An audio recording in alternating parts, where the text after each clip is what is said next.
So I mentioned already the potential problem in AI deployment that companies aren't necessarily thinking about of the death of mentorship and removing these ramps into industries, and how over time that might lead to a few highly compensated senior engineers with no pipeline to replace them, leading to them being in high demand and they get highly compensated, but also less fulfilled because a lot of people in the industry enjoy that phase later in their career where they become mentors. And if you remove that and they're not seeing that connection, then that has problems. But I'm now thinking of another pipeline that will break down. And I just realized this recently as I was context switching between three major projects that were only possible through the use of AI.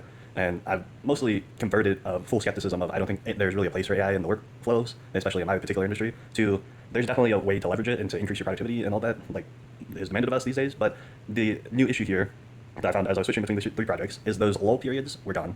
AI was doing the easy things, and sometimes those things are the also things that we enjoy as developers, the mechanics of coding.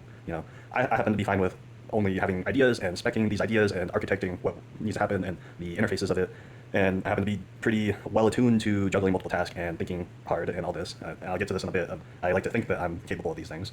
And so this new role of me as an agent manager, juggling multiple tasks and having skills of context switching, quick and easy identification of yes, we're on task here, and quick code review of the AI code, and good prompting skills, and all these skills, sure, this is all fine. I would like to think I'm leveraging AI as demanded.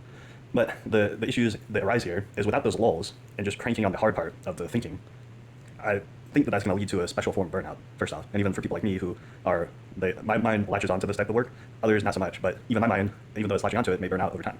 And the other problem is that there used to be a filter of return on investment. We can't do this project because it's not high enough value. But now I'm seeing a rise of these filler ideas where they're heavy churn ideas that have very little value, and yet they're being brought in because now that cost term is near zero. You can roll out this huge thing with AI and you get some small amount of value, and so let's do it. And that stop and think of, is this really worth it? Are we going to maintain this over time? These filters that naturally arise from just, this is a poor ROI. So, and that would cover up maybe this is just a poor idea, those filters have been kind of removed. But also, we're sitting on a backlog, of in any industry. There's always these projects that you would do, and not linking back to poor ideas. There's projects that you would do that have these are great projects to do, and every industry has this pile of things that they would do someday. And now those piles are getting dusted off, and we're actually doing those things, which is great, right?